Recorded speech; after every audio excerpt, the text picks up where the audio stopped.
మన హిందూ సంప్రదాయంలో దేవతలకు నమస్కారం చేయడం ఒక పవిత్ర ఆనవాయితీ. కానీ శివుడికి మాత్రం పక్కగా ఎదురుగా నమస్కారం చేయవద్దంటారు. ఎందుకు అలా అంటారు? ఈ విషయంలో పౌరాణికంగా ఒక చిన్న కథ ఉంది. ఒకసారి ఒక భక్తురాలు శివాలయంలో శివుడికి ఎదురుగా నిలబడి నమస్కారం చేస్తుంది. అప్పుడు ఆలయంలో ఉన్న ఒక వృద్ధుడు అతనిని ఆపాడు. శివుడికి ఎదురుగా నిలబడి నమస్కరించకూడదమ్మా. భక్తురాలు ఆశ్చర్యపోయి కారణమడిగింది. అప్పుడు వృద్ధుడు ఇలా చెప్పారు. శివుడు తపస్సులో ఉంటాడు. ఆయన కళ్లల్లోంచి వచ్చే శక్తి కిరణాలు చాలా తీవ్రంగా ఉంటాయి. వాటిని మనం నేరుగా చూడలేం. అందుకే ఆయనకు ఎదురుగా నిలబడి నమస్కరించకూడదు. అలా చేస్తే మనకు మంచి జరగదు. ఇంకొక కారణం కూడా ఉంది. శివలింగానికి సరిగా ఎదురుగా దిక్కు దక్షిణ దిక్కు అవుతుంది. అక్కడే యమధర్మరాజు ఉంటారని పురాణాలంటే.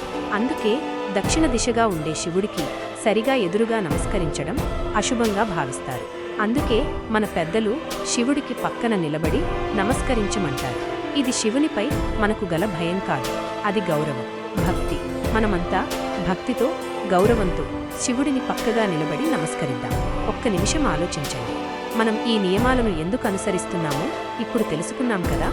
ఇలాంటివి మరిన్ని తెలుసుకోవాలంటే తప్పక ఛానల్ను సబ్స్క్రైబ్ చేయండి.